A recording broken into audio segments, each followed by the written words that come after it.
दोस्तों नमस्कार। राजनीति में हर एक फैसला बेहद महत्वपूर्ण होता है। कई बार एक फैसला सत्ता में पहुंचाता है तो सत्ता से बेदखल भी करता है। इस वीडियो में मैं आज अखिलेश यादव ने जो निर्णय लिया है विधानसभा अध्यक्ष बनाने का, जो भी नियुक्तियां उन्होंने की हैं, उस पर तफसील से चर्चा करूंगा और जो प्रभाव होने जा रहा है राजनीति पर उसका भी विश्लेषण करूंगा। पहले जरा उन नियुक्तियों को देख लें। आज समाजवादी पार्टी की तरफ से नेता प्रतिपक्ष के रूप में समाजवादी पार्टी के बहुत वरिष्ठ नेता 81 साल के माता प्रसाद पांडे को चुना गया है। दरअसल अखिलेश यादव ने विधायकी से इस्तीफा दे दिया है। वो अब लोकसभा के मेंबर हैं। वो नेता प्रतिपक्ष हुआ करते थे, अब उनकी जगह पर माता प्रसाद पांडे हो गए। एक और अधिष्ठाता मंडल पर जो नियुक्ति की गई है वो महबूब अली हैं। मुख्य सचेतक जो मनोज पांडे हुआ करते थे, बीजेपी के साथ चले गए, उनकी जगह पर मुख्य सचेतक बनाए गए हैं कमाल अख्तर और उप सचेतक बनाए गए हैं राकेश कुमार वर्मा यानी आर.के. वर्मा। सबसे ज्यादा चर्चा आज नेता प्रतिपक्ष की हो रही है। जाहिर तौर पर प्रोटोकॉल में भी मुख्यमंत्री के बाद वो आता है और कैबिनेट स्तर का मंत्री का दर्जा उसका होता है। सबसे ज्यादा महत्वपूर्ण भूमिका उसकी विधानसभा के भीतर होती है। जो नेता सदन होता है, मुख्यमंत्री होता है, उसके सामने विपक्ष की नीतियों को, विपक्ष के उस पूरे ऑब्जेक्शन को और जो सत्ता पक्ष की कमजोरियां हैं उसको वो एक्सपोज करता है। वो पार्टी का ही प्रतिनिधित्व नहीं करता, बल्कि एक तरह से आप देखें तो जो जनमानस है, जो नागरिक हैं, उन नागरिकों की भावनाओं का, उनकी समस्याओं का भी प्रतिनिधित्व करता है। सबसे ज्यादा सवाल इसी पद के लिए उठ रहा है कि अखिलेश यादव ने क्या अपने पैर पर कुल्हाड़ी मार ली है। माता प्रसाद पांडे की नियुक्ति क्या अखिलेश यादव के लिए मुश्किल में डालने वाली होने जा रही है। दरअसल अखिलेश यादव पिछले 1-1.5 साल से पीडीए की राजनीति कर रहे हैं। पीडीए माने पिछड़ा, दलित और अल्पसंख्यक। और पीडीए की राजनीति पर आने के पहले उन्होंने ढेर सारे प्रयोग किए थे। ये अखिलेश यादव का एक नया प्रयोग था और उस नए प्रयोग ने उन्हें लोकसभा के भीतर, लोकसभा चुनाव में एक बड़ी सफलता दिलाई। उन्होंने अपने पिता मुलायम सिंह यादव के रिकॉर्ड को तोड़ा। 36 सीटें सर्वाधिक जीतने वाले मुलायम सिंह से एक कदम आगे आकर अखिलेश यादव ने 2024 के लोकसभा चुनाव में 37 सीटें जीती। लेकिन अचानक उनका ये बदलना, ये लोगों को समझ में नहीं आ रहा है। खास करके उन लोगों को जिन्होंने पीडीए के आधार पर समाजवादी पार्टी को वोट किया। अखिलेश यादव ने जब ये स्ट्रेटजी चेंज की, वो 2022 के पहले एक स्ट्रेटजी उन्होंने चेंज की थी, जब स्वामी प्रसाद मौर्य सरीखे नेता आए थे और बीएसपी के कई कद्दावर नेता, रामाचल राजभर, लालजी वर्मा, कई नेता बीएसपी से निकल करके समाजवादी पार्टी के साथ आए थे। उस समय खुल करके 15 और 85 की बात होने लगी थी। 22 के इलेक्शन में अखिलेश यादव का जिस तरह से टेम्पो हाई था, उनकी रैलियों में, उनके रोड शो में जिस तरह की भीड़ उमड़ रही थी, उसने उम्मीदों को पंख दे दिए थे। अखिलेश यादव अपने 5 साल के कार्यकाल में कई बड़ी योजनाओं को लागू करने के लिए जाने जाते हैं। खास करके बड़े प्रोजेक्ट, चाहे एक्सप्रेस वे हो, लखनऊ में मेट्रो का परिचालन हो या स्टेडियम बनवाना हो, सड़कों का निर्माण हो, पुलों का निर्माण हो, ये 12 से 17 के बीच में अखिलेश यादव के रिजीम में बड़े पैमाने पर हुआ। नौकरियां भी सृजित हुई। लेकिन 22 का इलेक्शन जहां एक मोमेंटम की तरफ बढ़ चला था, बिल्कुल आखिरी में पहुंच करके अखिलेश यादव ने गलती नहीं, ब्लंडर किया। अखिलेश यादव ब्राह्मण समाज को अपने साथ जोड़ने के लिए ब्राह्मणों के एक पूरे गुट, एक पूरे संगठन के साथ निकल करके वो फरसा उठा लेते, परशुराम वाला फरसा। ये बेहद आश्चर्यजनक है उस ब्राह्मण समाज के लिए भी कि जिस ब्राह्मण समाज ने आजादी के बाद खास करके कांग्रेस के रिजीम में सब कुछ हासिल किया। सबसे पहले शिक्षण संस्थानों में उसकी भागीदारी शुरू हुई, उसकी एंट्री शुरू हुई, वो तो अंग्रेजों के जमाने से ही। लेकिन आजादी के बाद जितनी तेजी से वो सिविल सेवा में, वो विश्वविद्यालय के प्रोफेसर्स, डॉक्टर्स, मैनेजमेंट की तमाम संस्थाओं में जिस तरह से वो पहुंचे थे, उससे एक ब्राह्मण समाज में जो तरक्की हुई थी उसने लाला समाज को भी पीछे छोड़ दिया था। जबकि लाला समाज आजादी के पहले सबसे बड़ी संख्या में होता था सरकारी नौकरियों में, बड़े पदों पर, और ये उस कांग्रेस की रिजीम में हो रहा था जिस कांग्रेस के आज विरोधी और भारतीय जनता पार्टी के समर्थन में सबसे ज्यादा ब्राह्मण समाज खड़ा हुआ है। बीजेपी जब आई तो उस समय ब्राह्मण बनिया पार्टी उसको कहा जाता था, बाद में उसके साथ क्षत्रिय जुड़ा। आजादी के करीब 3-4 दशक तक, माने 40 साल तक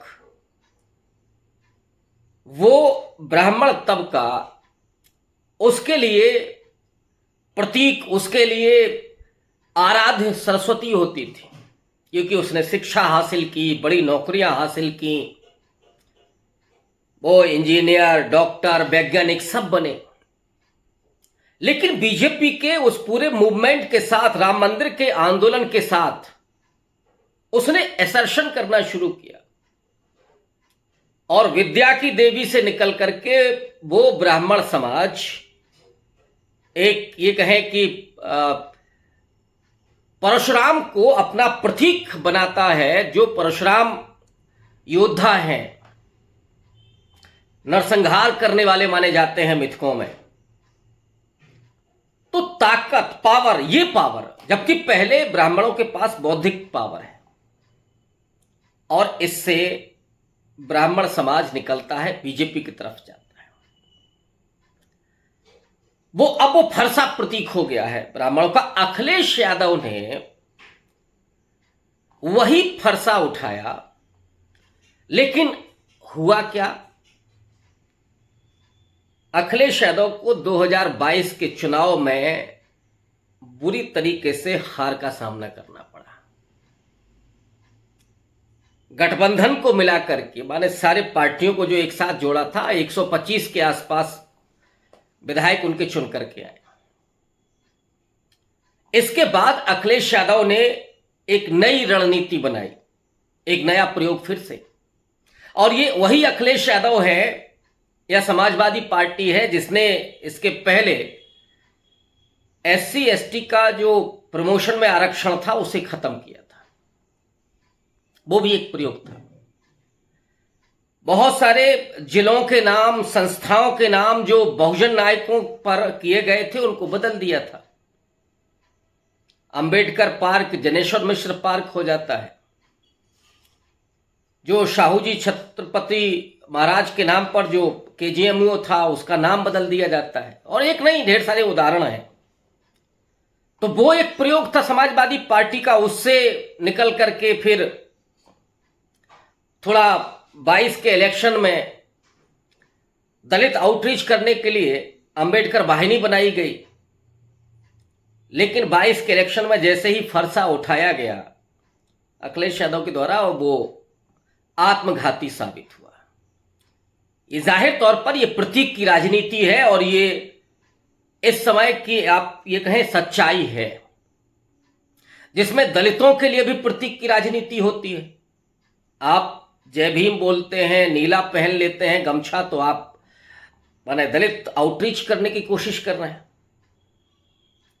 आपने अंबेडकर की जयंती मनाई तो भी वो दलित आउटरीच करने की। ये पूरी प्रतीक की जो राजनीति है, चाहे आप फरसा उठाएं या आप जो क्षत्रिय समाज है उनके अपने जो आइकॉन है उनकी मूर्ति स्थापित करें, ये राजनीति का हिस्सा है।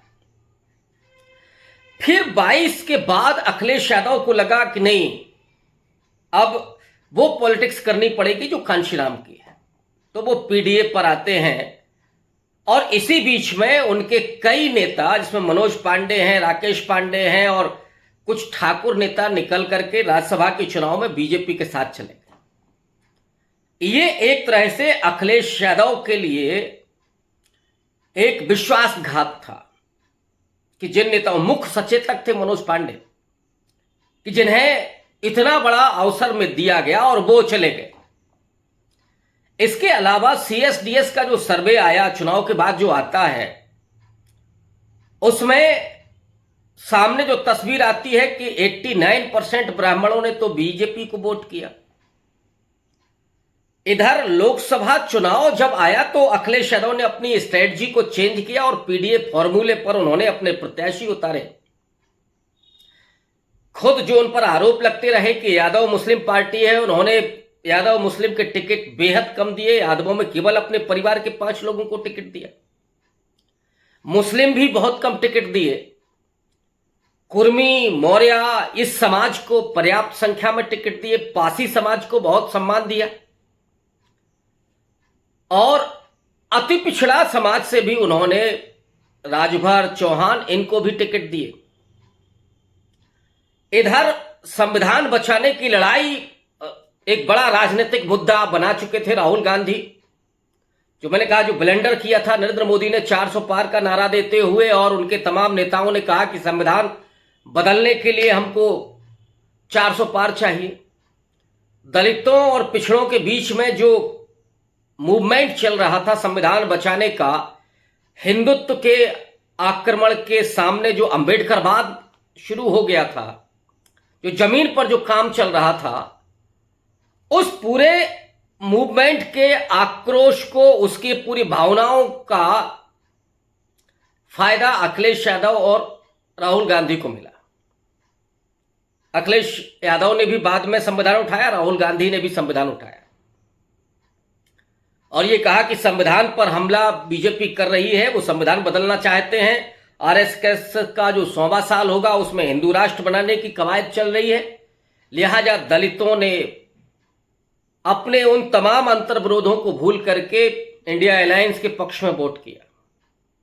अति पिछड़ा समाज, जिसके रोजगार पर हमला हुआ, जिसके बच्चों की एजुकेशन खत्म हो रही थी, संविधान जिनके लिए बहुत महत्वपूर्ण है, कास्ट सेंसस का इशू आया, राहुल गांधी भी बात कर रहे थे, अखिलेश यादव भी बात कर रहे थे, उसने एक बड़ा मोमेंटम खड़ा किया इंडिया अलायंस के पक्ष में। और उसका परिणाम यह हुआ कि जो भारतीय जनता पार्टी उत्तर प्रदेश में राम मंदिर के उद्घाटन के बाद 75 सीटें जीतने का लक्ष्य लेकर के चली थी, वो केवल 33 सीटों पर आकर के सिमट गई। कांग्रेस पार्टी को अप्रत्याशित 6 सीटों पर जीत मिली। अखिलेश यादव ने तो रिकॉर्ड बनाया 37 सीटें जीतने का, और ये पीडीए फॉर्मूला बहुत तेजी से लोकप्रिय होने लगा और अखिलेश यादव पूरे देश में तीसरे नंबर की सबसे बड़ी राजनीतिक दल बनाने में कामयाब हुए समाजवादी पार्टी को। समाजवादी पार्टी का भविष्य और 2027 की लड़ाई बहुत सुनहरी दिखने लगी। लेकिन अखिलेश यादव ने जो आज फैसला लिया, उस फैसले को लेकर के ट्विटर पर बड़ी आलोचना हो रही है समाजवादी पार्टी की, अखिलेश यादव की। नेता प्रतिपक्ष के लिए कई नाम चल रहे थे। शिवपाल सिंह यादव का नाम चल रहा था, राम अचल राजभर का नाम चल रहा था, तूफानी सरोज का नाम आया, इंद्रजीत सरोज का नाम आया, और इन नामों के जरिए यह लग रहा था कि जैसे कोई दलित नेता प्रतिपक्ष होगा और योगी आदित्यनाथ का सामना अब एक दलित नेता से होने जा रहा है, ऐसा लग रहा था। लेकिन जब फैसला हुआ, जब नाम आया तो माता प्रसाद पांडे का, और माता प्रसाद पांडे भले ही बहुत पुराने समाजवादी हैं, लेकिन जो आरोप उनके ऊपर है कि जो सिद्धार्थ विश्वविद्यालय उन्होंने बनवाया, उनके ही पहल पर समाजवादी पार्टी के कार्यकाल में बना, उसमें 84 असिस्टेंट प्रोफेसर जो बनाए गए, उसमें से 83 ब्राह्मण बने। और माता प्रसाद पांडे की पकड़ ये है कि वो अपना बूथ तक हार गए। ऐसे में पीडीए फॉर्मूला पूरे तरीके से ध्वस्त होते हुए नजर आ रहा है अखिलेश यादव का। तो क्या अपने पैर पर कुल्हाड़ी मार ली है? अखिलेश यादव ने अगर किसी दलित नेता को, किसी अति पिछड़े नेता को, या पिछड़े ही किसी कुर्मी को बना दिया होता तो ये मास्टर स्ट्रोक होता। अब बहुत सारे उसमें कि इनके साथ ये प्रॉब्लम थी, उनके साथ ये प्रॉब्लम थी। मुझे एक नाम बड़ा अट्रैक्ट कर रहा था कि अगर रागिनी सोनकर को, भले ही वो पहली बार की विधायक हैं, लेकिन वेल एजुकेटेड, एम्स से डॉक्टर की पढ़ाई करके आई हैं, अंग्रेजी हिंदी दोनों में ही बहुत पारंगत हैं, बेहद एक्टिव है, अम्बेडकराइट हैं, कहीं कोई वैचारिक प्रॉब्लम नहीं, बहुत अच्छी वक्ता है। और अगर रागिनी सोनकर को अगर नेता प्रतिपक्ष बनाया होता अखिलेश यादव ने, तो ये मास्टर स्ट्रोक होता। योगी आदित्यनाथ रागिनी सोनकर का मुकाबला करने में पसीने छूटते हैं। लेकिन यह फैसला एक राष्ट्रीय अध्यक्ष का है। हमारा काम है किसी भी फैसले की, किसी भी नीति की समीक्षा करना, और वो मैंने आपके सामने प्रस्तुत की। आपको कैसी लगी, मैं सही हूं या गलत हूं, ये जरूर टिप्पणी करें। शुक्रिया।